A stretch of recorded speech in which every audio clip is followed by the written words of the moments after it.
Welcome, it's Jeremy Allen Gould. I'm coming to you today to confirm between God and of man that in fact the rumors that you have all heard are true.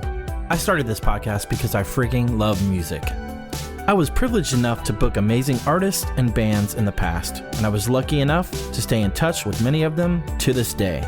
This is a place to hear their stories. Thank you so much for riding along on this journey, and I hope you enjoy what you hear. With that said, the rumors are definitely true.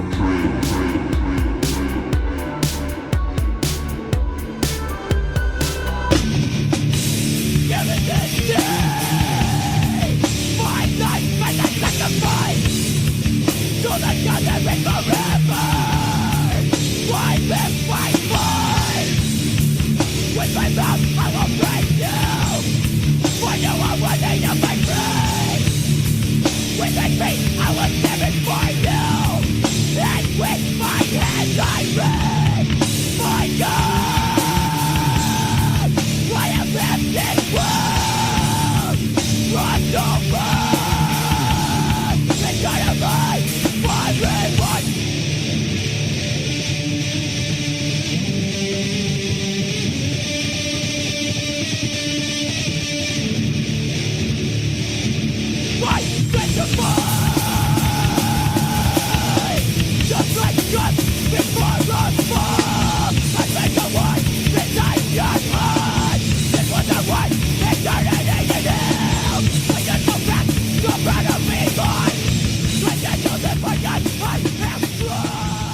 Thank you for tuning in to this latest episode of the Rumors Are True podcast.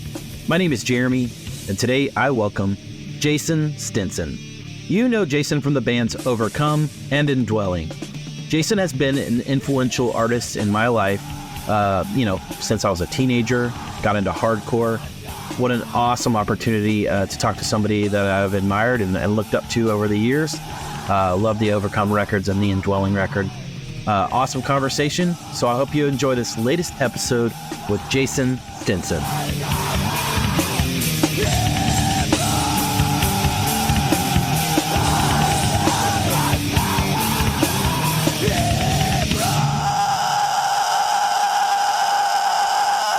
Jason Stinson, thank you so much for coming on my podcast, man. I really, really appreciate it.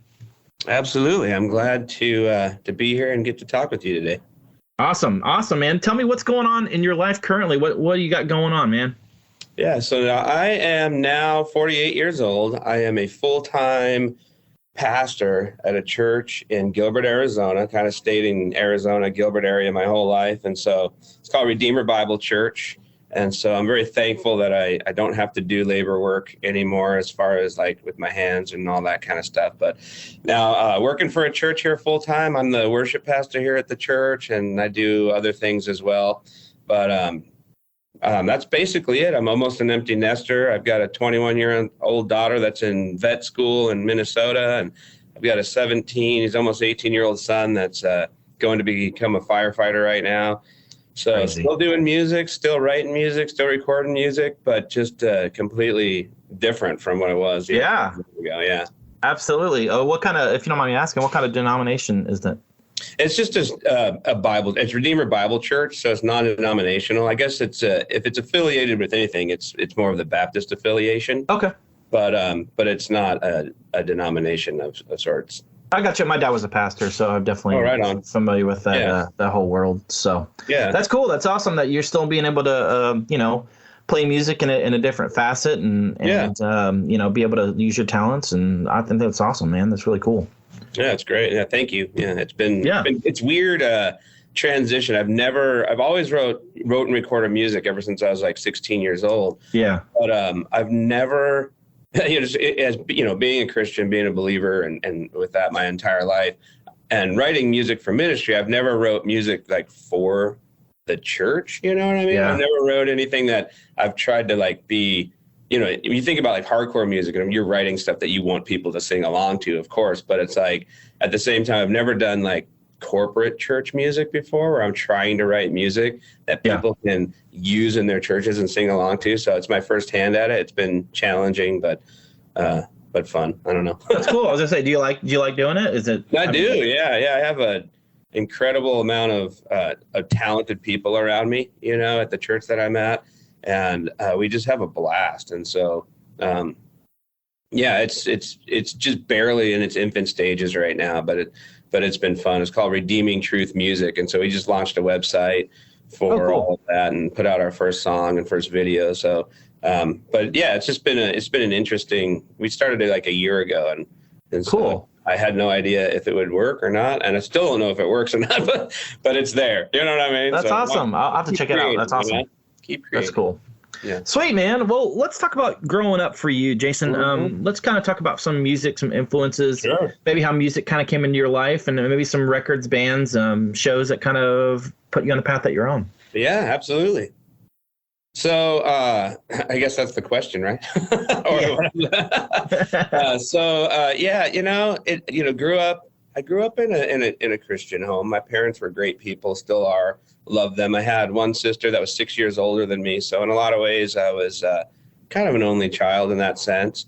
But my sister loved music. She was a singer. My parents had music playing in the house all the time. They weren't musicians, but from the youngest age, I was never drawn to sports. I was never drawn to like really most things, but even from the youngest age, I loved music and I loved listening to music. And when music was in the car and I would like think about like the melodies and songs were always in my head.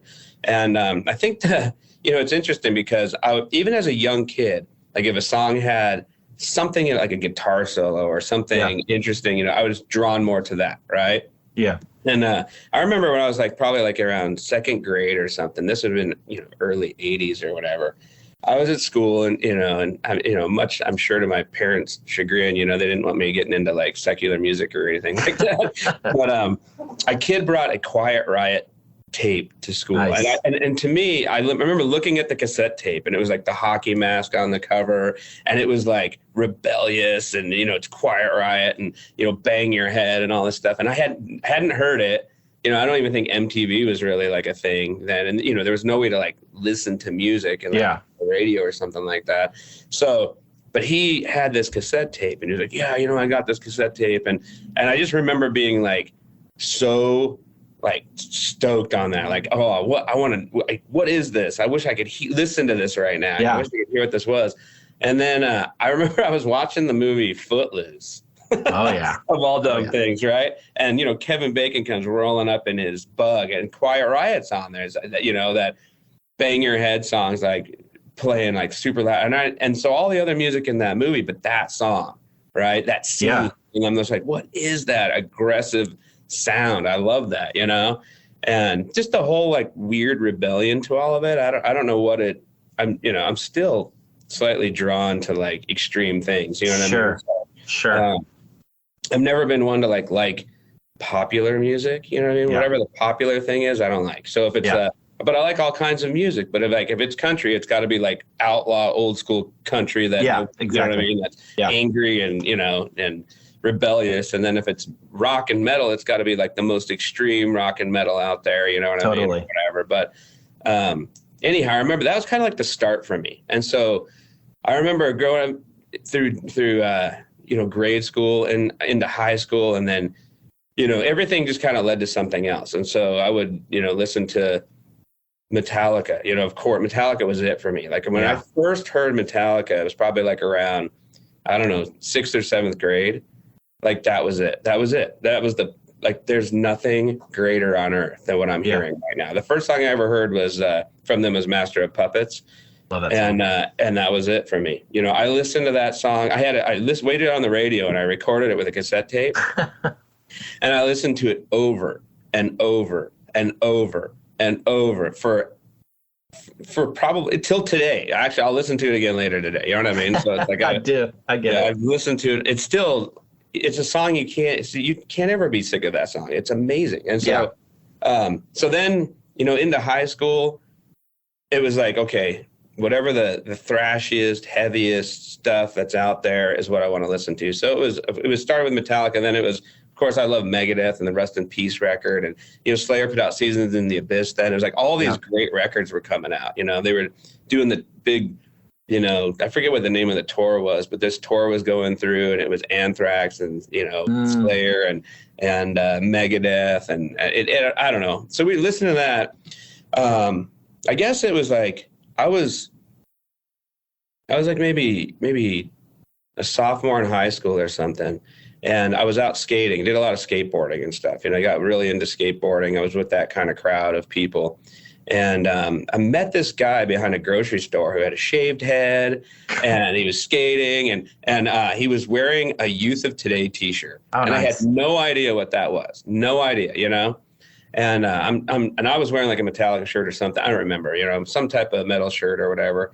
So we started talking about music, and we're skating and talking, and he was like, "Yeah, I'm like, I'm living in this apartment over here because my parents are from California. I'm from California, and I go to his apartment with him afterwards because we're just talking about music. He's like, "Oh, you got to check out." He's like, "I don't like any of that stuff that you listen to. Like, I listen to punk and hardcore, and I knew what punk was. If I was hardcore, what's that?" He's like, "You got to listen to hardcore because it's like the perfect combination of like metal and aggression and and punk, And I was like, I'd never heard of it. So we go to his house. And he puts on this VHS cassette of this show in California of Youth of Today and like some other like whatever straight edge hardcore bands. And he puts it on, and everybody's just flying all over the room. You know what I mean? And like they're singing along. And Ray Capo's like this crazy like monkey of a person, right?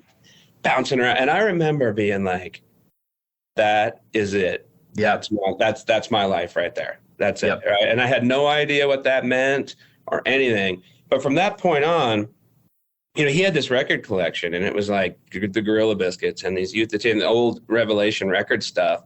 He even had like these old Beastie Boys records that were like when they were a punk band. Yeah.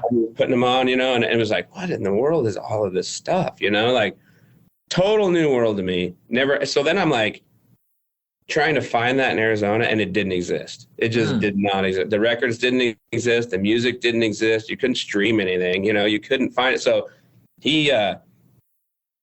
I like legit like wrote down like the stuff from the inside of a record for Revelation Records, and I just like wrote them, and they sent me a catalog, and I just ordered like every single thing I could order. I ordered every T-shirt. I had like Go Vegetarian, like Youth of Today shirts and stuff that I wasn't even a vegetarian. I just ordered everything I could afford. Like, and every single 7-inch, I'm gonna tell my parents, like, I gotta buy a record player. And they're like, "What the heck is going on with you?" Yeah.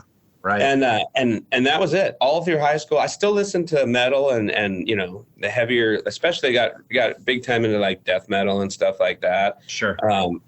But mostly it was like straight edge hardcore, and so 9th, 10th, 11th grade, all the way through, just big time. I mean, I would go to school with like big X's on my hands, and like, I was just a kid, and all this stuff was like, it's like the same thing with when you think about like what we're talking about with like Tooth and Nail Records. Like, it was an exciting time. It was exciting scene, and you're just all in, right? Yeah. And it just marks what your life is. And so I remember jamming with friends, and I had a really close friend named Chris, and every night we would just sit at his house, and we would learn all of these songs. We would just sit there for hours, and I'd play guitar and he'd play bass or whatever. I forget what he did. And we would just pick out, and we would sing Youth of Today songs and bold songs, and all, it didn't matter. Instead songs, whatever the band was, and then we were just trying to find whatever we could find. So then, we were making these trips to California, and there was these record stores, a place called Vinyl Solutions and Zed's Records. And you go in there, and there's like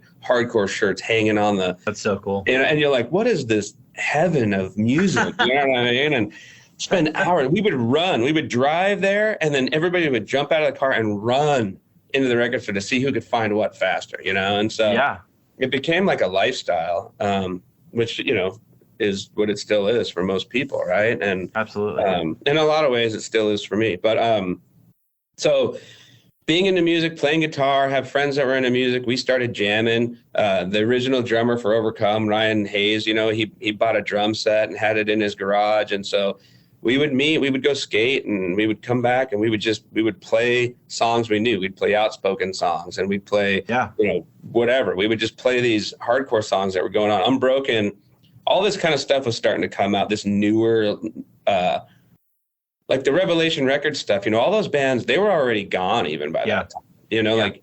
It's interesting because Youth of Today is still playing now and they show up once in a while, but like Gorilla Biscuits, Youth of Today, Bold, Side by Side, Warzone, like all that, it was all, none of those guys were doing anything. They put out records from like 88 to 91 and then they were gone, And so this New Age records, all this stuff was we were close to it, this Outspoken and Unbroken and Strife and Mean Season, and these bands were starting to come out, and we were getting these records, and so we were playing those songs. And I remember like, let's start a band, and so we started a band. We call it Steadfast, Nice. and it was just us playing covers of other people's songs, and just trying to get and we were young. We were like 15, 16, 17 years old, Let me ask you something real quick.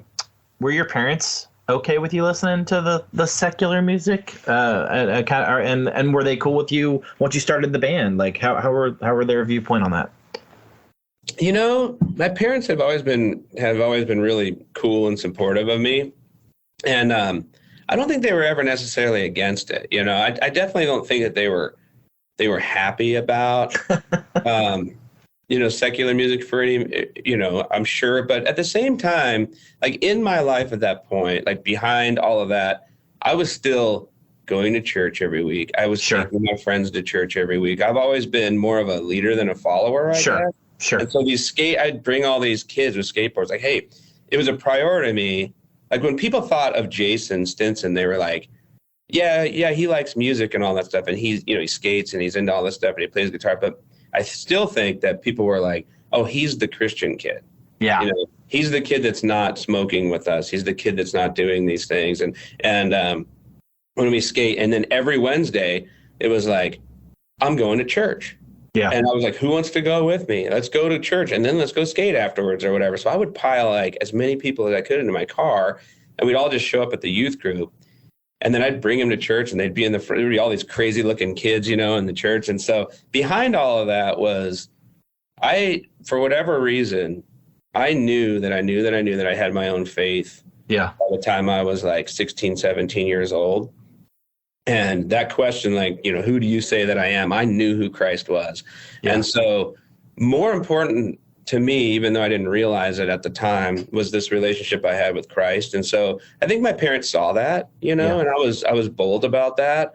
And I wasn't ashamed of it ever. Sure. In fact, I kind of wore it as a badge of honor in a way. Like, yeah, I get it. It was like, hey, I don't need, I'm a Christian. I don't need any of this crap that you get or whatever. My mouth was different. I just lived differently, and nobody cared because I was like not a wuss about it.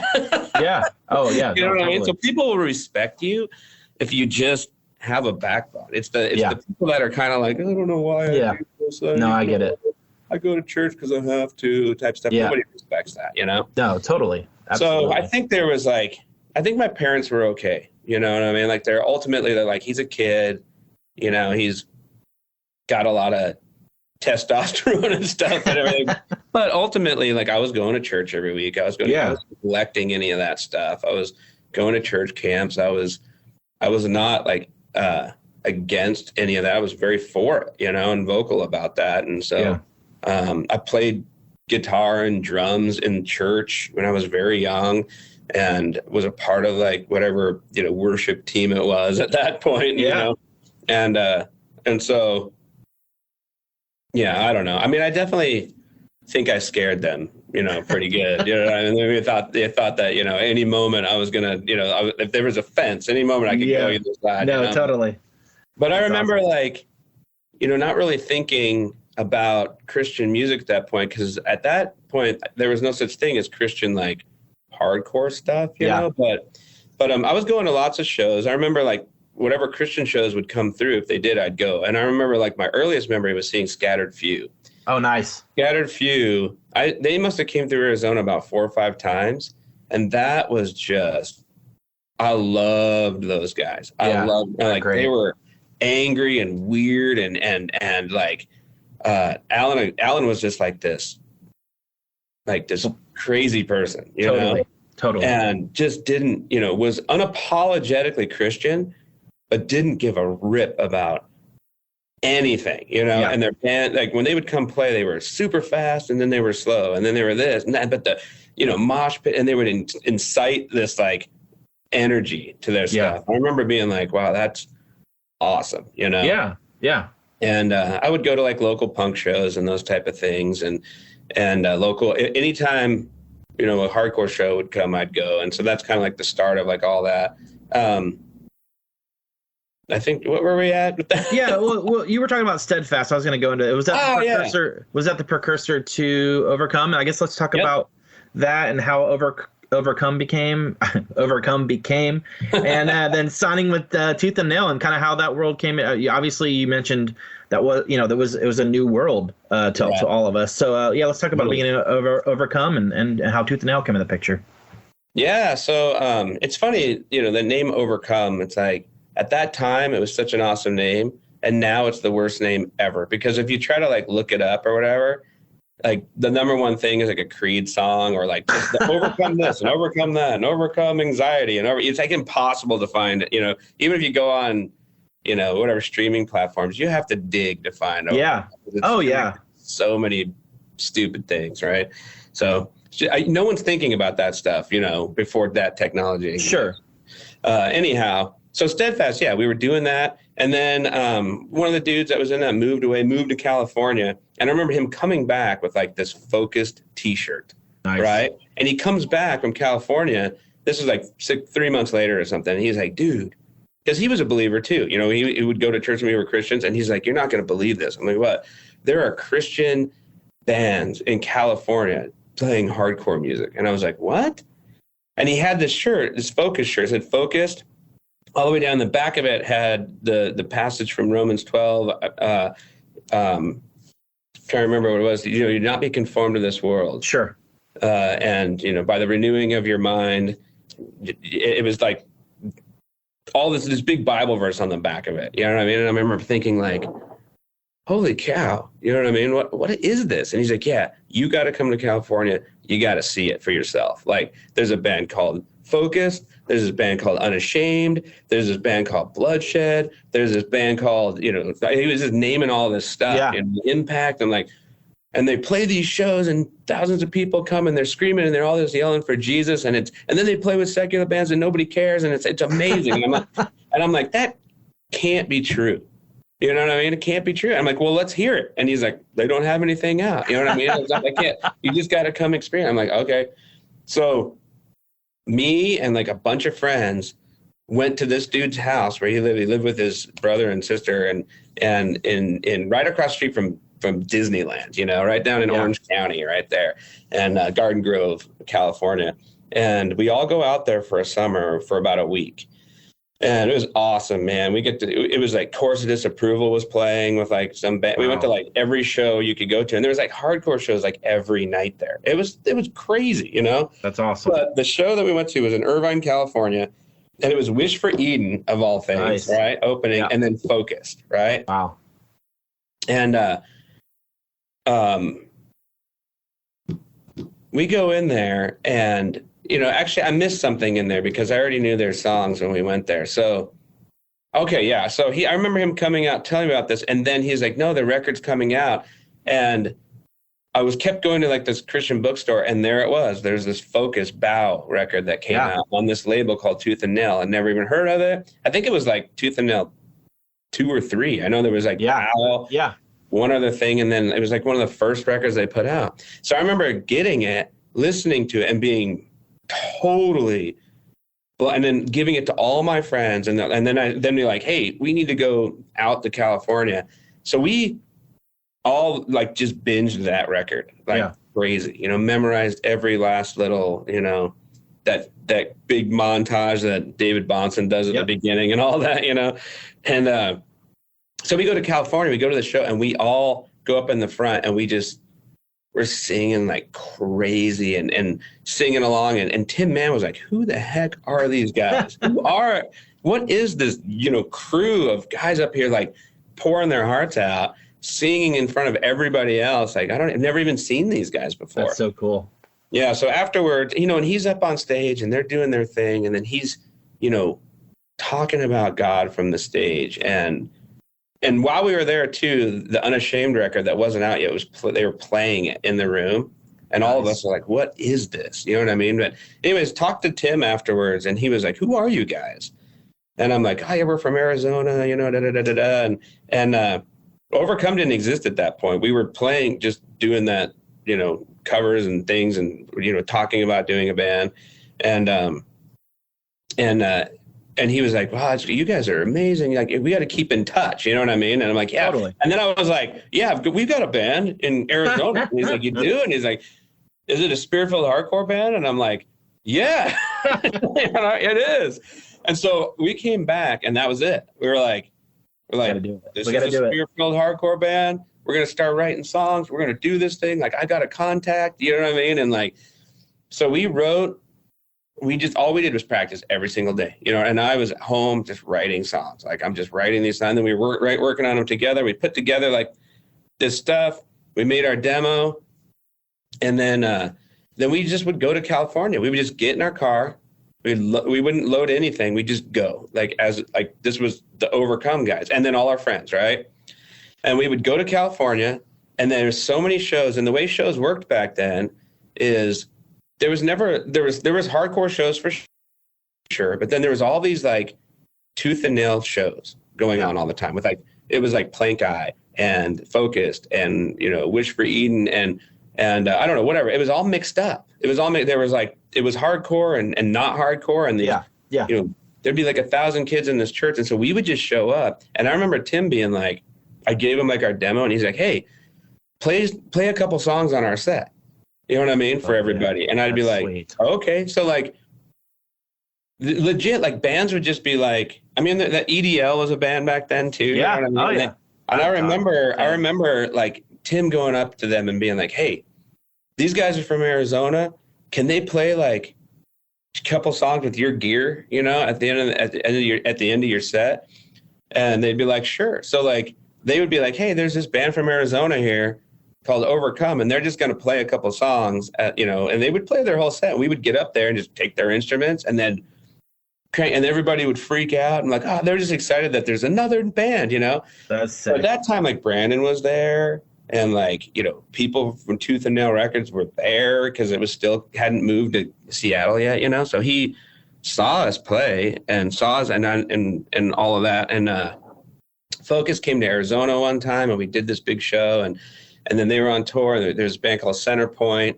Yeah. And so basically Overcome started just because we saw Focused and like, that's so cool. This scene existed and we're like, okay, that's going to be us. Right. And so started writing songs, started playing, and then we would do whatever shows we could in Arizona, trying to build whatever scene there was, but then we would just go to California like every other week or every weekend. And then it was like, people would see us do that and they'd be like, hey, can you guys come out next week and play this show? Yes. You know what I mean? Yeah, and totally. So we were just going out there and we were playing. And then the next thing we were playing, with Bloodshed and we were playing and we get to know all these people. And I remember getting contacted. I think it was, I'm trying to remember exactly how it happened. I think it was Tim Mann that did it because he was working with like alongside Brandon did a lot back then. And I remember him contacting me, calling me on the phone and be like, hey, Brandon's making this record called Help Us Amongst Friends, right? Yeah. And he's going to pay he wants you guys to come out and put a song on it. And I'm like, awesome. You know what I mean? And then we're going to do this big show that night with all the bands that are, from California or that are close, that are on that thing, that are on that record. And we're going to do it. So I remember us driving out, go to Moonsong Studios with Dan Moon, or was that his name? Bob Moon? Bob Moon. Yeah. I know a guy named Dan Moon, so that popped in my head. But, and we recorded, whatever the song is that we recorded, I can't remember, New Life or something like that, right? We recorded that, and then we go to the show, and we played this awesome show, and Brandon was there, and everybody was there, and it was like Focused and Unashamed and Bloodshed and Centerpoint and Impact, and whatever bands were on that were existing, that were in California or close to it, were playing this show. And It was crazy times. I remember like the drummer for Bloodshed, he would blindfold himself and play the whole entire set. And like those guys would do flips into the crowd. And like, it was like, they were a rowdy bunch, you know? Yeah.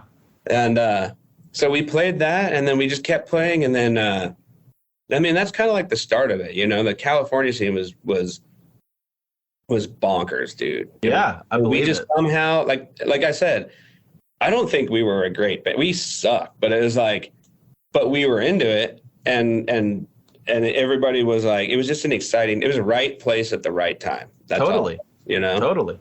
So obviously you mentioned Brandon was at that show. How long after that did you guys decide to sign with them? And I guess when did you start working on Blessed Are the Persecuted? Yeah. So, you know, we had all those songs kind of like we were playing them, you know, and we had all those songs, and most of Blessed Are the Persecuted is on our demo cassette that we made also, you know?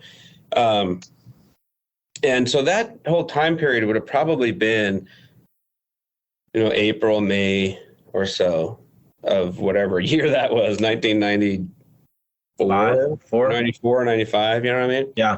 I think it was 94, you know what I mean? It had to have been.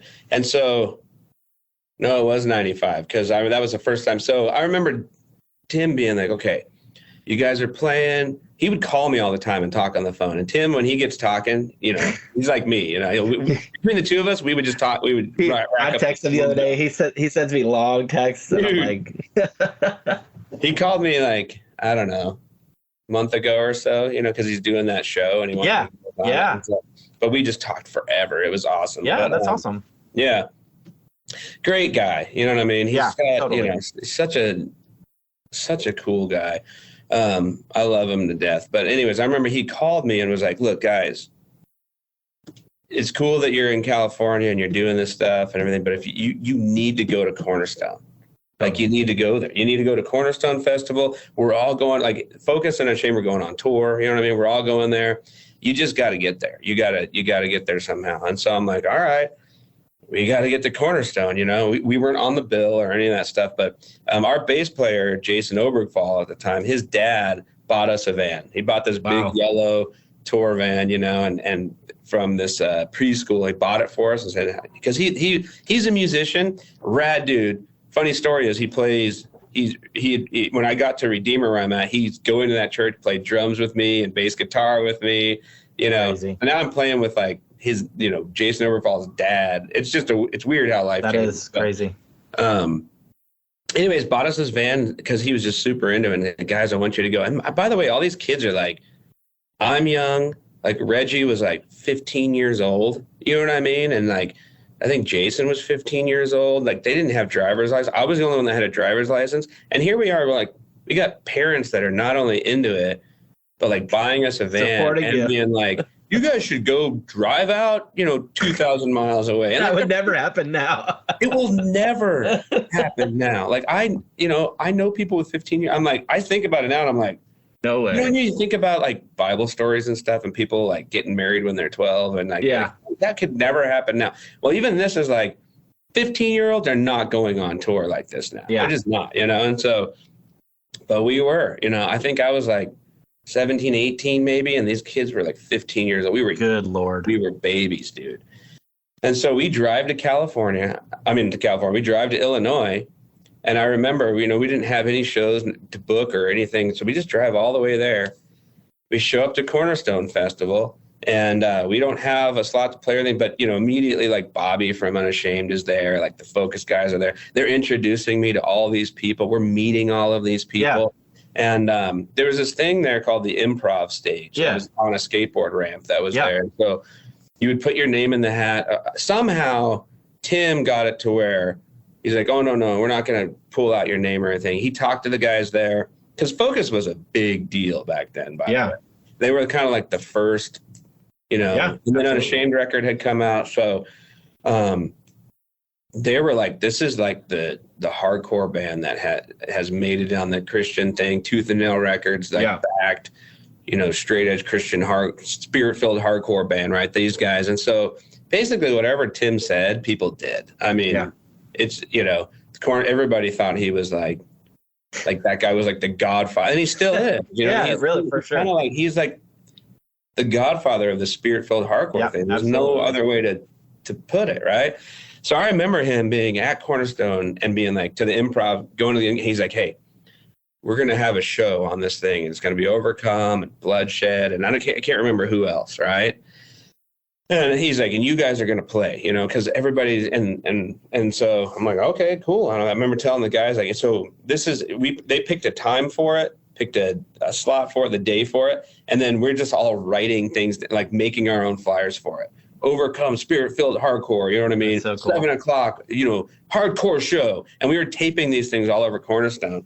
And we play this improv stage, and like every single person there that was like into hardcore, which was like millions at that time, it seemed like, you know what I mean?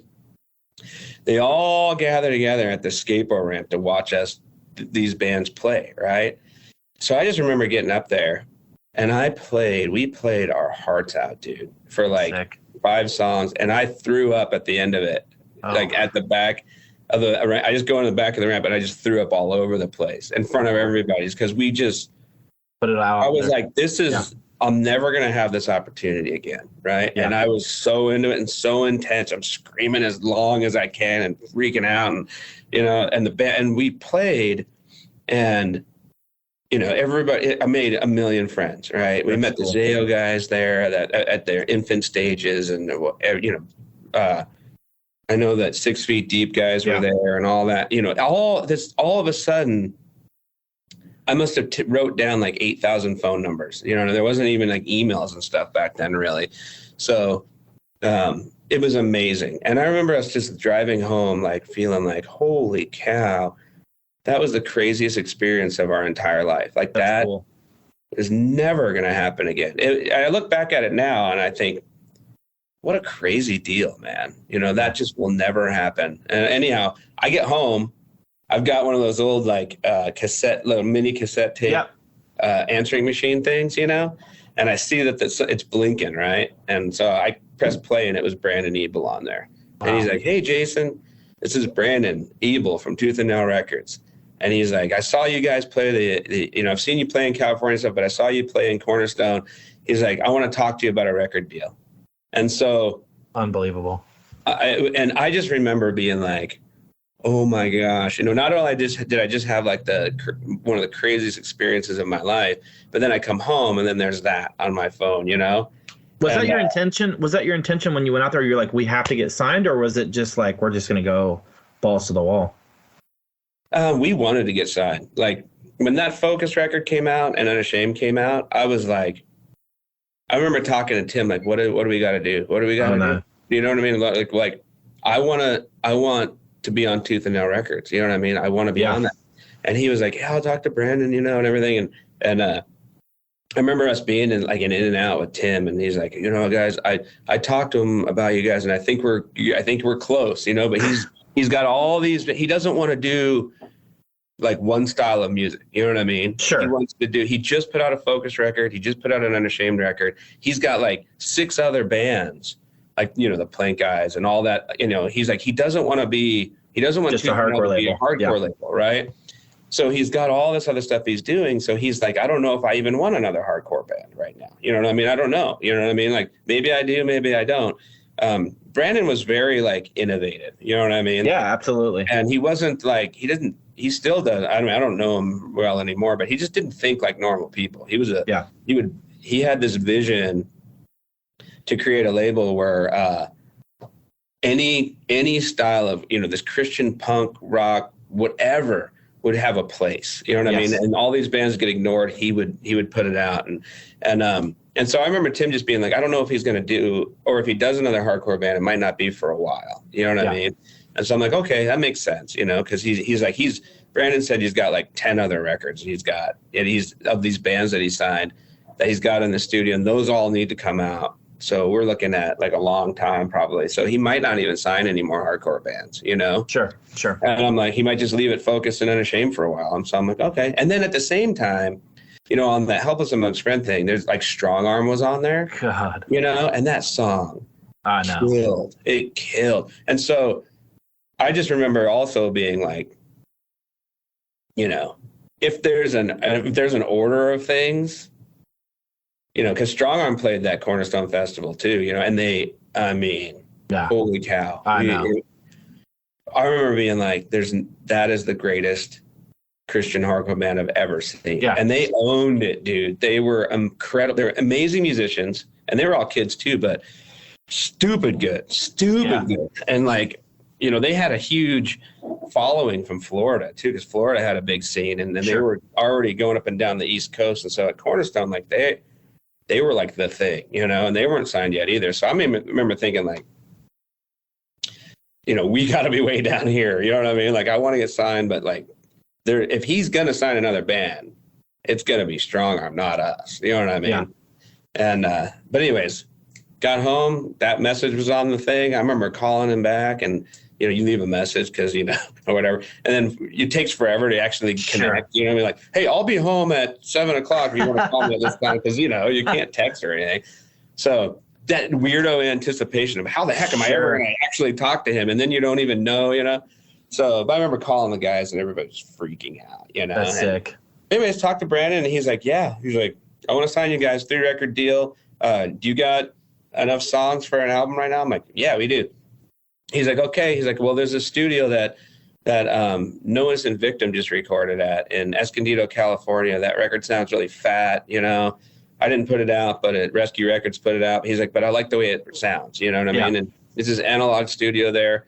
I'm going to book it for you guys. And this is how he was. He would just tell you what you're going to do. And it was on. I'm going to book it for you guys. You need to find a place to stay out there. You got friends in California, right? And he's like, I'm going to book the studio, and you're going to go to California for a week, and you're going to record this record. And I'm like, okay. All right. I'm not going to, there's no negotiation with me. Send the contract. Let's do this. Yes. Yeah. So, anyhow, that's how all that started. We went to California. We stayed at Kurt Love's house, who was the drummer for No Innocent Victim at the time. Oh, nice. We were like kids. He was 40, and I remember being like, 40-year-old playing hardcore. Like, this is weird. It's like, I'm at my dad's house right now, And then I'm just like, now I'm 48, and it doesn't seem that weird to me anymore. Yeah, totally. But at that time, it was like, it's just the craziest thing. But we stayed at his house.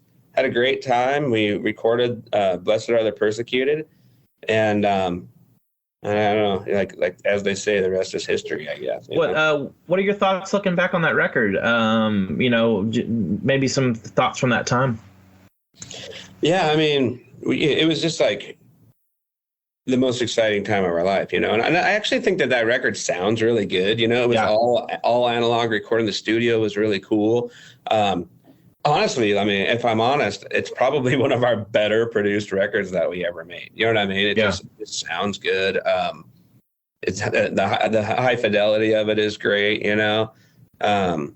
didn't know what we were doing by any stretch of the imagination, and there was nothing digital about it at all. So it was like we actually had to kind of like play things well and do things well. Totally. Editing, and so when you think about that nowadays, I don't even know how I could make a record like that anymore. Without like Pro Tools or Logic or something like that. It was just like a big board, analog tape, and guys don't screw up. You know what I mean? Yep. Everything in line and play everything tight. And you got 1 week to make this 10-song record. You know what I mean? And we're kids, and we have no experience in the studio at all. And so I remember Jason Dunn and stuff, because he lived in that area, came by, and like the No Innocent Victim guys, and they were hanging out in the studio with us and all this stuff. And it was just man, when you're that young and you just have this opportunity, and it was just so cool, man. Absolutely. Yeah, and then, when the finished product comes out, and the mail shows up, and it's like you open it and there's your CD that you made, dude, set tape that was made, and it's just like it's a weird, overwhelming experience. I bet. I was gonna ask you, when you finally heard it, were you just like blown away by it?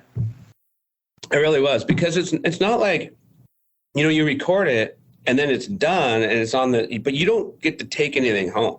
There's at that point, there was no burning of CDs. There was you just recorded it, and the guy goes, okay, I'm going to take this 2-inch tape, and I'm going to send it to Brandon, wherever he was at the time, and they're going to have it mastered and mixed, he mixed it, but he's like, I'm going to have it mastered and they're going to send it to a pressing plant. But it's like, other than what we could hear in the studio, which everything sounds amazing in the studio, you know what I mean?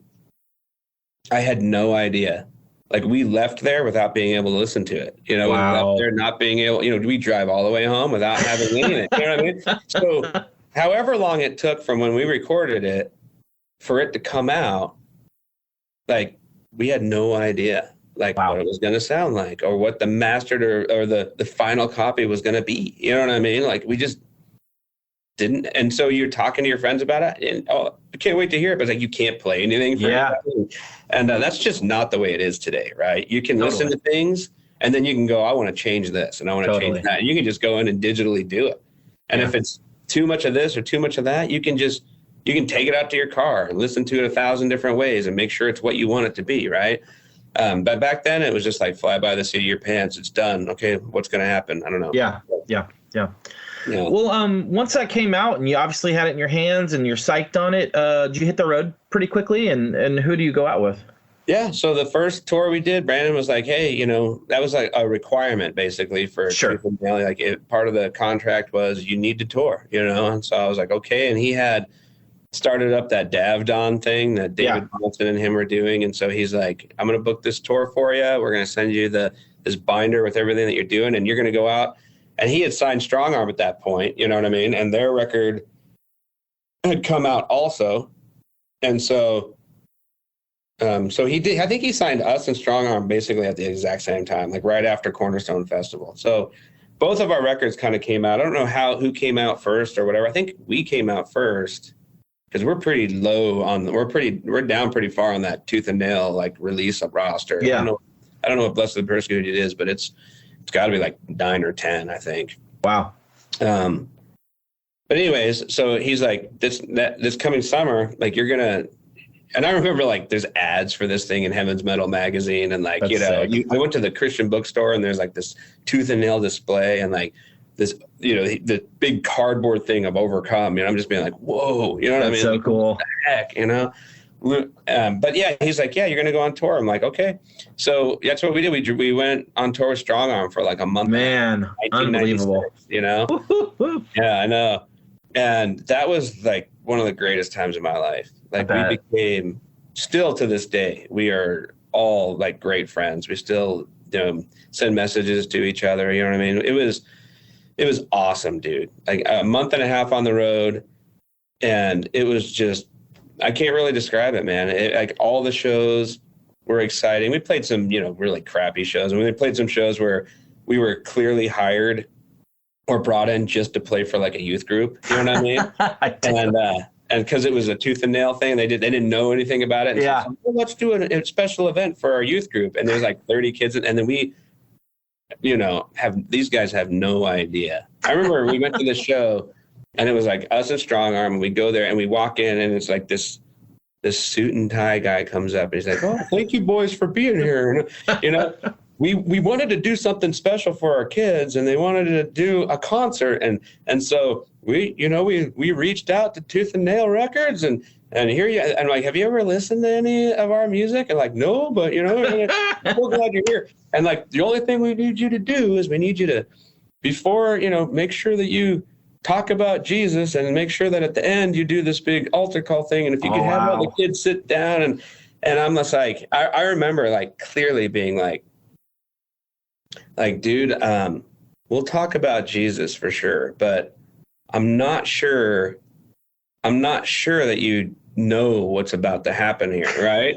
And he's like, he's gonna get melted. You know what I mean? And I kid you not, we were playing, and it's like these are youth group kids, and they're hanging out. They all got the huge pants on, and some of them have like, they're all wearing some type of tooth and nail shirt or whatever. And some of the kids knew who we were.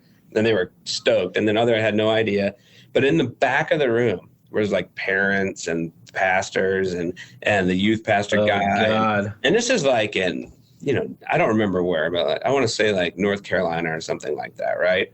And they just have no idea. So we bring in all our gear. We got huge amps and half stack amps and our drum sets and everything. And we set up, and it's like I can't remember if it's Strong Arm or Us played first, but as soon as it started, like everybody's eyes were like, whoa, you know what I mean? Like, and everybody was like, we made a huge mistake. It was like, incredible. I really regret my decision. Oh my God. You know what I mean? And afterwards, I just remember like the shock of like parents. Wow. And just that, those type of situations were always very weird. You know what I mean? I bet. And I remember like parents screaming and yelling at me afterwards, like, this is not of God. Like, this is, ooh, you know, and how can the, you know, how, and yeah. That's brutal. Yeah.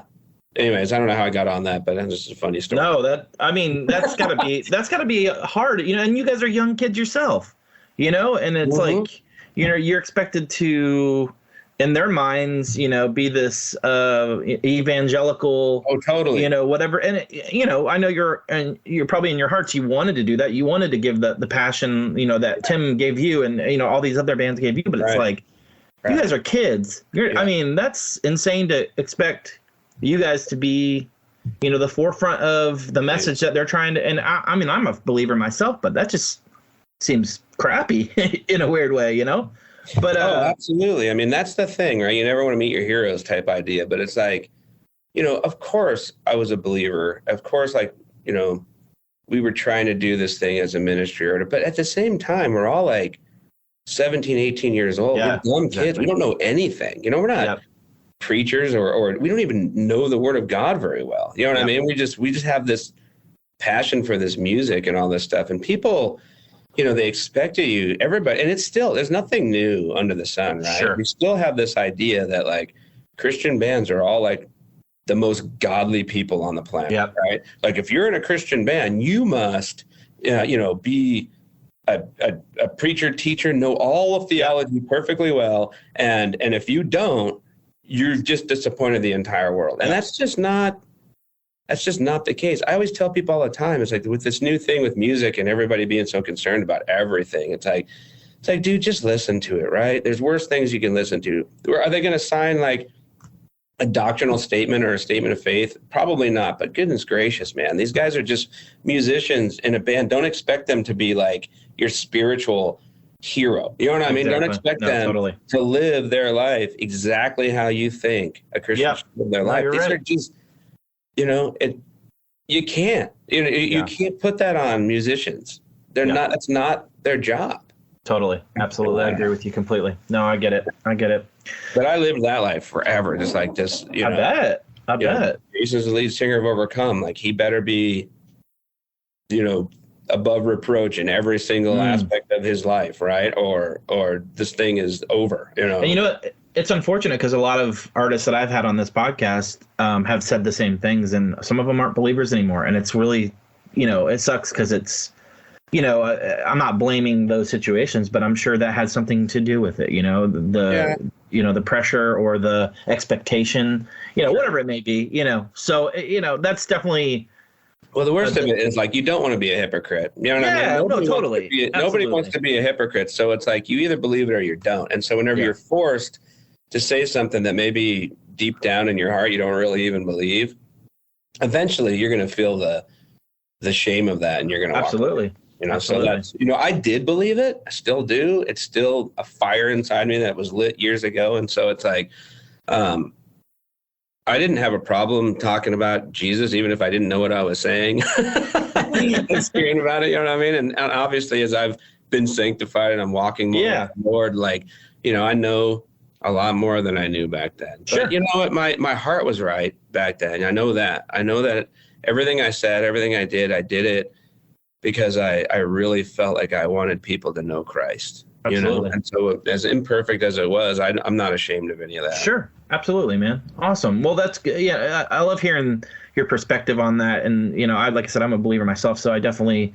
can relate to it. But it's cool that, you know, you've been on the other side of things and you know, look at it fondly. And at the same time, you know, life sucks sometimes. Yeah, totally. So let's talk about When Beauty Dies. Sure. You go on the tour. It's going good. You're probably riding pretty high. When do you start working on When BD Dies? And let's maybe talk about that record a little bit and kind of your thoughts on that record. I love all of what you've done, but that's probably my favorite record that Overcome put out. So yeah, let's talk about that record. Yeah, that's my favorite record we did too. And so we came back from tour, and we're all kids, and so things are changing in people's lives, and there's things going on at home and different things happening. And so the hardest part of any band, if you want to have longevity, is just keeping members in it, right? Like, again, life is changing. You're growing up. Some guys want to go to school, or they want to get married, or they want to do these things. And as cool as all this stuff going on is, it's like everybody's wrestling with the question, okay, do I really believe this stuff? Because like I said, you don't want to be a hypocrite. Yeah. You go out on the road and you realize all these people start talking to you about Jesus, and they want you to pray with them and like all this stuff. And then you realize you got people that are like questioning, like, I'm doing all these things. I feel hypocritical, or whatever. And so for whatever reason, and then, who knows, the Lord knows, but band members come and they go, right? And people, like you said, some people walk away from the faith or whatever, or they never had it, really. They never really had the faith, but they were a part of something, and it was cool for the moment, and So anyways, we come back, some changes were happening with the band, right? And so Ryan Hayes, for whatever reason, things going on in life, wasn't there. So I had a friend come in to do drums. That was a good friend of mine, good drummer or whatever. And we just wanted a different feel for that record, a different sound for that record. We were definitely more going the unbroken kind of bloodlet type idea, you know what I mean? With these like more solid rhythms, but at the same time, like not, I don't know, you don't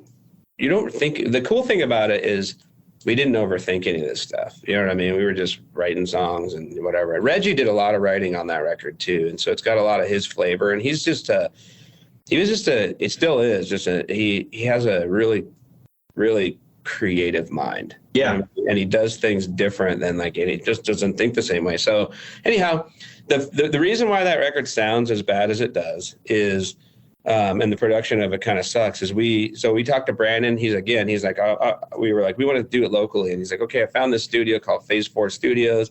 It's amazing. They got this Neve console in there and in all analog. It's a great studio, like all Social Distortion recorded a record there, and I'm like, oh, okay. Yeah. So he books it. We show up. There's nobody there. You know what I mean? We're knocking. So I'm like, hey, Brandon, there's nobody here. Like, da-da-da-da-da.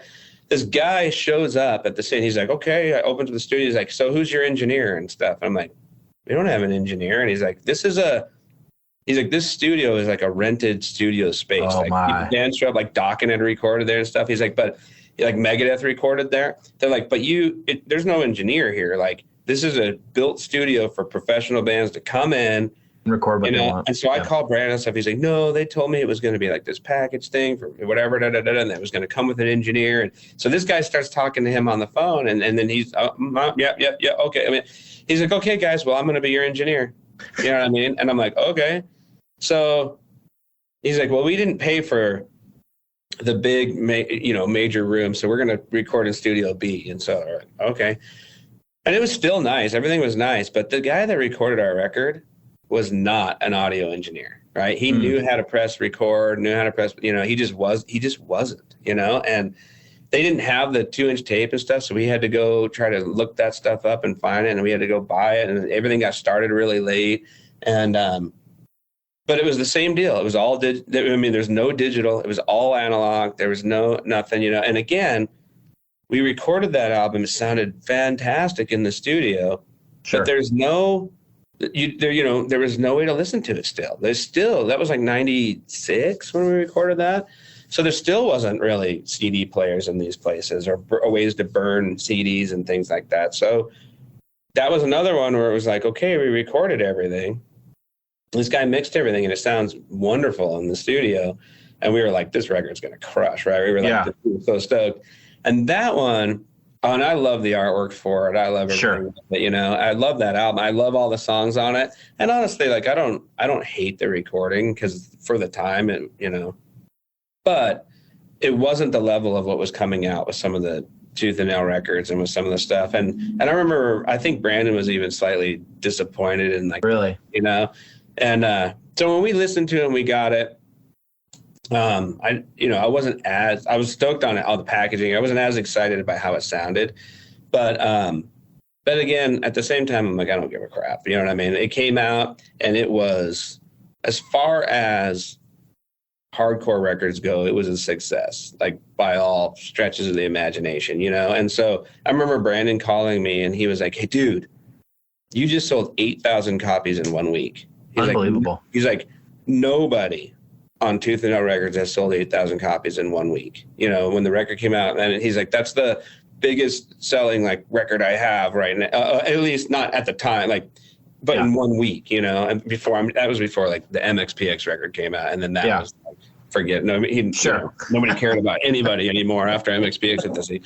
But, so I remember, okay, you know, and so then again, it was like, you're going to go on tour. And I'm like, okay. And so we booked this tour. I don't remember who it was with, but he booked the tour. And then that's whenever, you know, Reggie and Jason, that came to me and they're like, dude, we can't do this anymore. You know? And I remember like, what? Like, we just put out this record and we have this, you know, tour coming up and all this stuff. And like, what do you mean you can't do this anymore? And they're like, yeah, you know, and the things are just changing in their life, you know, and the two of them are talking and so the guy that was playing drums was a friend of mine. He wasn't a believer, still a friend of mine, still not a believer. And so I'm like, I don't have a permanent drummer. Reggie and Jason are gone. Like, it's basically me and this guy on drum. Like, what am I going to do? You know? And so that tour wasn't going to happen, you know, even though we just put out this record and I was super stoked on it. It was just, and so I remember calling Brandon and be like, hey, I can't do this tour. And he's like, what? And I told him, yeah, these guys left and everything. He's like, okay. He's like, oh, but I'm going to rebuild the band though. Just give me some time, you know, maybe I can do the tour, maybe at least get to Cornerstone and then we'll figure it out. You know what I mean? Maybe just have to book it later, you know? Sure. So he's like, okay, all right, well, let me know what happens. You know what I mean? And I'm like, okay.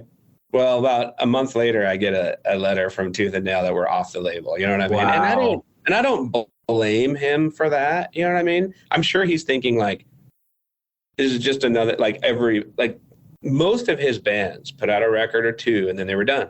You know what I mean? And that was just the way it was, you know? So I think in his mind, he's like, I'm just going to relieve them of their contract, whatever. You know what I mean? Which is kind of a blessing in a weird way, because some people, you know. Oh, dude. Yeah. I mean. In real life, most labels would be like, screw you, you signed a contract. You know what I mean? Like, you're going on tour, you're doing, you know, whatever. But he wasn't wrong in that or mean in that or anything. You know what I mean? And I remember calling him and talking to him on the phone. Everything was fine. You know what I mean? Yeah. And I was sick to my stomach and really disappointed. You know what I mean? Because I wasn't done. You know, I was like, I'm not done. Yeah. I had big dreams and plans that was going to be like my living. That's what I was going to do for the rest of my life, you know? But, you know, I rebuilt the band and that's whenever Jason Dunn, you know, we were going back to California and Jason is one of the best people on the planet. That's why everyone says that. Dude, if you haven't done you need to do a podcast. I would, okay, hook me up. I would love to. Dude, Jason Dunn is the most genuine, kindest, like human being you'll ever meet. And everything he does is legit. I mean, and as soon as you meet him, you love him, right? And you get what, there's nothing fake with this guy. Nothing fake. Very genuine person. I loved him from the minute I ever met the guy, right? And so he's like, hey, Jason, I'm starting this label called Face Down Records. I put out like this 7-inch thing, this split thing with NIV, da-da-da-da-da. And he's like, you don't have a label and da-da-da. He's like, what do you think about putting something out with me? You know, I mean, even like an EP or something. I'm like, I got songs, I got a new band, I'd love to. So we recorded and we put out the, whatever is that EP that we did for him. I don't remember if it had a title or not. Yeah. But yeah, so we did that with Face Down Records. And so then after that, the band was back up and we were back on the road. We were, touring again. We went out with, I'm trying to remember all the tours. We did like a whole full tour that Jason booked for us. And then I know we did a tour with Figure 4 whenever he was putting them out as well. But I remember we were at Cornerstone Festival And Brandon comes up to me and he's like, hey, you did it. You rebuilt the band, right? And so we had put out this EP with Jason, and he's like, so how about you make that third record with Tooth and Nail, you know? And then I was in like this, like, and honestly, dude, I know people have whatever their problems or their stories with Brandon, but I loved Brandon. He was great. Yeah. He's a businessman and he does what is smart, but he's a good guy, you know? Yeah. And I don't know him anymore, but he was always very friendly to me. He would always very encouraging person, right? And so I remember being torn, like, okay, because Jason then had asked me if he'd do our next record with him, and that would kind of like put catapult on the map, yeah. you know what yeah. I mean? Yeah. And so we hadn't really said we would or we wouldn't. We didn't know, you know. And I had this opportunity, and then Brandon comes and talks to me, and he's like, that EP is great, and I love it, and your new band is awesome, like, do your next record. Do you have another record? I'm like, yeah, we got it. And I mean, Immortal Till the Work is Done. It was written. We were ready to go, you know? I'm like, I got a record, and I think it's like the best record we've ever written. Like, I love all the songs on it. Like, it's heavy and like, it's going to be totally different than anything we did. I was like the only writer on it. You know what I mean? So Reggie wasn't a part of it. It was like all my songs, and not that that matters, but it was just like, it was my first thing that was like my baby, you know, and I was stoked on it. And so now I'm like, you know, for me, it's not a hard decision. It's like, I'm going to, not that Brandon doesn't have integrity or any of that type of stuff, but there was something different about Jason, right? Yeah. That he was just, what he wanted to do was so ministry minded. And so, I don't know, we had just become really, really, really good friends. And I was just like, there's no question in my mind, like, whether or not he has the distribution or whatever. I mean, and at the end of the day, none of this matters anymore. Yeah. Right? It's like, it just doesn't matter anymore. We're a hardcore. I had matured enough to know that, like, we're never going to make a living off this band. Yeah. These guys that are in my band eventually are going to fizzle out. Like, it's going to, you know, as long as I try to keep it going, like, I'm never going to make a living at this. If I put it out on Tooth and Nail, it'll be more people will get it, but it's just, you know, we're a hardcore band, and like nobody. I'm not going to make any money. So, anyways, long story short, we put it out on Face Down, and was Brandon bummed when you? I don't know, because I didn't talk. I told him that you know, he's got a lot of bands, he's got a lot of things, and he's successful, right? So sure. I don't think he cared that much. You know what I mean? But I think he reached out to me because we were friends. Totally. And I think he honestly was like, I think he was just being cool. You know what I mean? Like, he doesn't need to put our record out. I wasn't going to make him anything. You know what I mean? But I think he was just being nice. I think, honestly, he was just like, hey, Jason, you're my friend. You did it. You rebuilt the band. How about you put out your record? I'll put it out for you. You know what I mean? So I think it was just a kind gesture. Sure. You know? Sure. And so when I told him, I'm like, dude, you know, I saw him back again later that week, and I said, hey, I got to tell you, like, I really appreciate it, dude. Like, I know it's probably crazy, but I'm gonna put it out with Face Down. And he's like, and I remember him just being like, what is Face Down? They don't even exist. They have like your EP and like a thing, you know what I mean? Like, they won't have the distribution or anything that you need, you know? And I'm like, I know, but he's my friend, you know what I mean? And he was like, okay. He's like, I just wanted you to know, like, that's cool. Put it out for you. So anyhow, and I don't regret any of that, you know what I mean? Sure. Like, when I think back about Face Down Records and Jason, you know, he gives me some, you know, a lot of credit for like getting him, you know, on the map. But dude, it's all him. Like he's a hard worker. He cares about it's him and God, right? It's like God was behind what he was doing. And so I'm happy to have been a part of the start of that. Like, I was a part of the start of, you know, Tooth and Nail Records, but it's like, but ultimately he was going to be successful no matter what, because his heart and drive for what he did. Right place. Yeah. And again, it was just right place, right time. And so we got to start him out with that, and praise God for that. Yeah, man. Well, and you mentioned Immortal, you were stoked on it. Let's talk about that record a little bit and just kind of looking back on it, what your thoughts on it now. You mentioned When Beauty Dies is your favorite record, but what's looking back on that record, how do you feel about it? It's my favorite record that we've done, you know, in my mind. I like it the best. I think I love the way it sounds. I still like the way it sounds. I like the vocal layers. I love how that record turned out. I wish there was a vinyl version of it. Jason, if you're listening to this, put that out. I wish I had a vinyl version of that record. I don't know if anybody really cares enough to even buy it. You know what I mean? If it came out on vinyl. So I don't know if anybody even everybody still, I think When Beauty Dies and people know us for When Beauty Dies and Blessed Are the Persecuted. Even though When Beauty Dies is like lost in obscurity somewhere, when Brandon sold all the rights to all the. Yeah, it's not on Spotify, I noticed. Yeah. Yeah, I mean, unless I put it up there myself with some crappy, just regular digital copy from a CD or something like that, it's lost in obscurity. So whoever owns the rights to it never put it out. And so I don't know. That's why it doesn't exist on Spotify in those places. But so Immortal's my favorite record we did. I loved we made it in like 2 days. Wow. Like record time, just went in there and just busted it out. And it's full of a lot of just energy. And I love the drums on it, you know what I mean? And yeah, that was a good time in the band for me. I like the guys that were in the band. And so that, we went out and toured for that record also. That was the Figure 4 tour that we did. Okay. And we toured on that album. And that was a fun time too. And at that point we had enough, we were established enough, and we were 6 or 7 years down the road with everything that, people knew who we were, and it was intentional, and the shows were great, and it was a fun time. Yeah. Awesome. So after the record comes out, does the band kind of dissolve? I guess is that kind of the next steps, and then Indwelling kind of started up? Yeah, so that tour, about 8 years, it was about 2000. So we'd doing Overcome since 94, so six years, or so. And then before that, I was doing things, just screaming for all that time. I don't think, I know that there's ways that people learn how to do that, and they can, do it and not hurt themselves. I never learned how. So I was just doing it.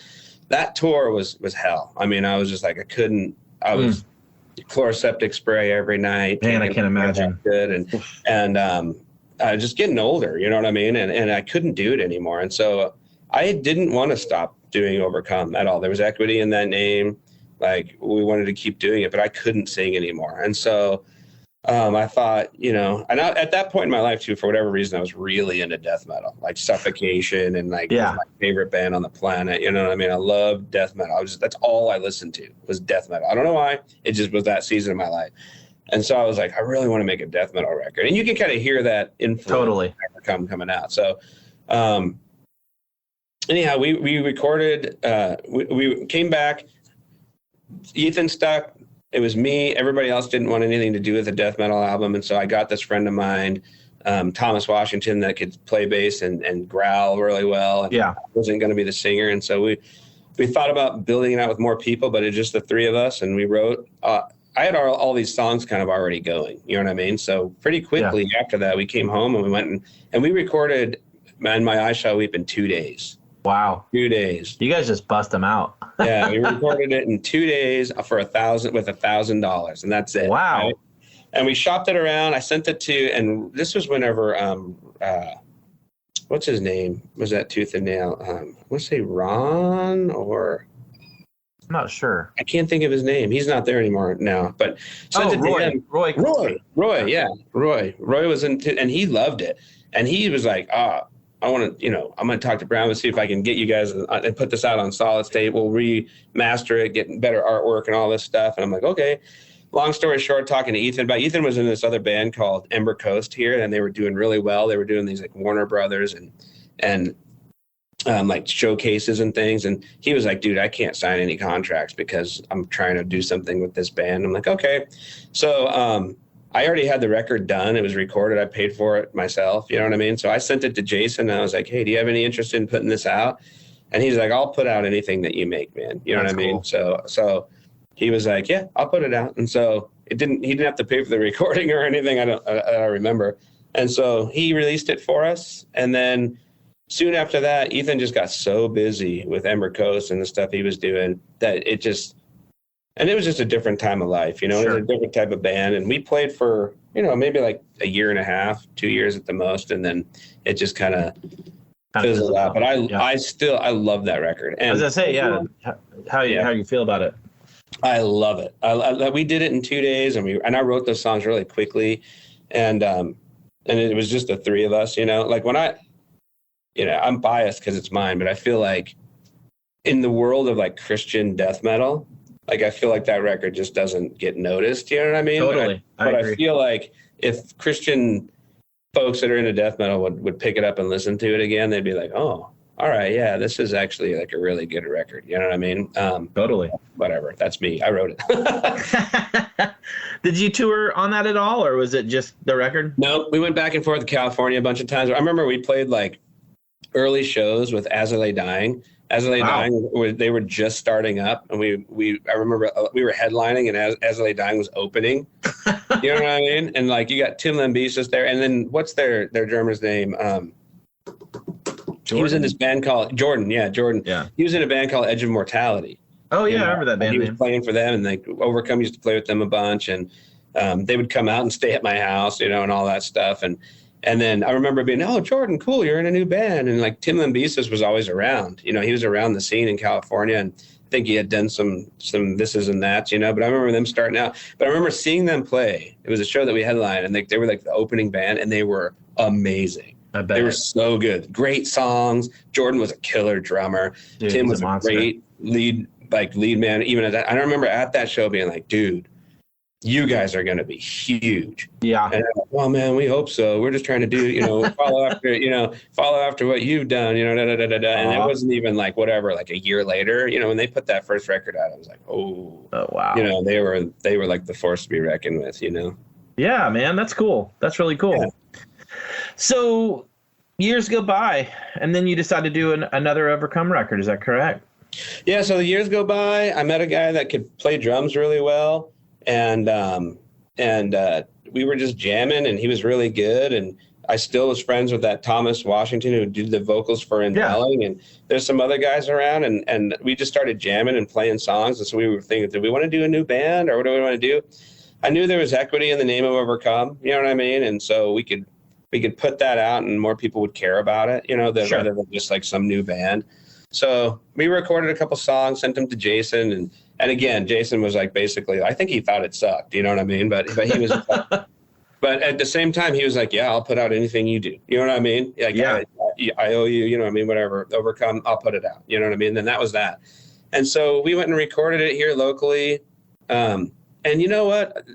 For lack of a better thing, like I just wasn't paying attention to what was going on, like in the world of like metalcore or whatever, that was out there. And so I recorded it the same way I recorded everything else. That's what I knew. That's what I did. I have a friend here that was in this band called Landmine Marathon, and I've heard of them. Yeah, they're a really big band. He had a recording studio in his garage, and he's a buddy of mine. And so we just went in, and it was digital, of course, this time, but it's like we just recorded like we always do. We just went in there and busted it out in like 3 or 4 days. And I still think it's really, I like it a lot. You know what I mean? And it's just this weird kind of all over the place type of, I was really into like Between the Buried and Me and stuff like that. Oh, great band. I had no ability to play as good as those guys. You know what I mean? So it's like, and I've always just liked stuff that's not like everything else that you hear out there. You know what I mean? Like, again, it goes along with the fact, like, I don't do popular music. So if all metalcore sounds like this,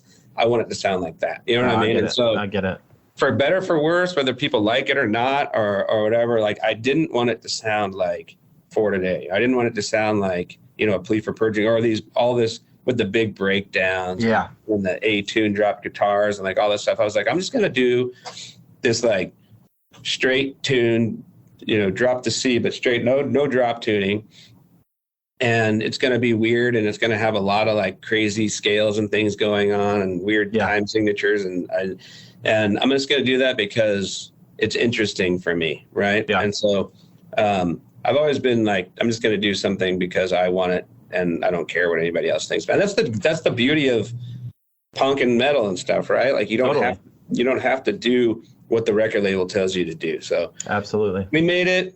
I worked really hard on it, and I liked that record. And then we had a bunch more songs. I'm pretty prolific that way. I just write lots of songs. And so then a couple of years later, we went and did that other one, and we tried to match the production value that people wanted. Because when that record came out, everybody hated it. Like all the reviews were like, "This record sucks. It sounds terrible." These guys, you know what I mean? What's with the annoying guitar squeals and like all this stuff? Like nobody got it at all. Yeah. You know what I mean? Like every review was like I don't know who Overcome is. Obviously, I guess they were a big deal back in the day, but this record, like, wow, because people, honestly, like the Christian, like metalcore sound was pretty standard at that point. You know what I mean? We didn't meet that standard, so whatever. I don't care about any of that stuff. You know, that's the fun of being creative and doing music. So absolutely. Then we went and did that other one with Andrew Glover, who was in Winds of Plague, you know? Oh, yeah.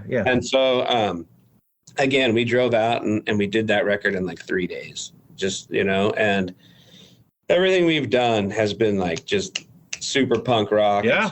So I think it shows obviously in our records, but I don't know. I'm not ashamed of any of that. That's awesome. Do you miss, I know you said you're with your vocals situation. Do you miss fronting the band at all? Oh yeah, absolutely. I miss it every day. You know, I wish I could still do it, but you know I can't. So, but I miss all that stuff. You know, it's fun to even get together and talk about it in a place like this. But yeah, it's like, it's all kind of distant memories for me at this point. You know what I mean? And so after that, I did a band for 8 years called Some Dark Hollow. Oh, yeah, that's right. I did see stuff. You know, we put out 2 full-length records and an EP with that. And that was more my style. You know, I'm just singing more. And then now I'm doing that Redeeming Truth music stuff. And so I'm still, you know, I've never stopped writing and recording music. You know? Just continuing with that. That's cool. Even more. That's awesome, man. Well, I know you can't predict the future, but what do you think the future looks like for you, just in general? So, yeah, I mean, like I said, at this point, I'm a shepherd of the people, man. You know what I mean? Like I'm just trying to serve people well, serve the Lord well. I want to glorify God with everything I do in my life. I want to be the best husband, father, pastor I can be to people. I want to continue to make music. I'm thankful that I have a place to be able to do that, you know, at my age, and continue to work with people and create music and play music in any form or function. I love doing worship music in the church. You know what I mean? It's a great joy. You get in front of a room and you get, you know, all these voices singing back at you. Cool. You know what I mean? And so to lead people to sing and to be able to bring praise to God, you know, is an unbelievable privilege to me. So I'm a grateful person for all that, you know, God has given me just enough music in my life and just enough success, I guess,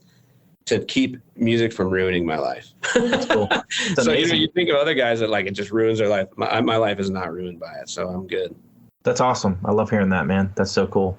Jason, this has been so cool. I really appreciate your time and all these awesome stories and, you know, just going through the analog of your, the past of your brain. And just being able to talk about that, can see, you know, it's just an awesome opportunity. So I really appreciate you coming on my podcast. Of course. Yeah. Thanks for having me. It's been great. Man, absolutely. Hopefully we'll, maybe sometime we'll get to meet in person, and that'd be kind of cool. And let's get those records on vinyl somehow. Yeah. Some shape or form. Awesome, Jason. Awesome. I will talk to you soon. Okay. All right, buddy.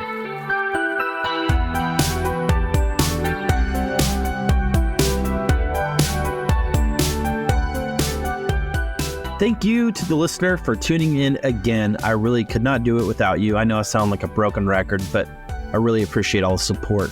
If you'd like to add me on Instagram and Facebook at The Rumors Are True Cast. If you'd like to like and subscribe, you know the drill. Thank you to Jason Stinson for your time. Awesome conversation. It was so cool to hear these stories and just be able to be a part of this journey. So thank you so much to Jason. And man, nostalgia, guys, is still a heck of a drug.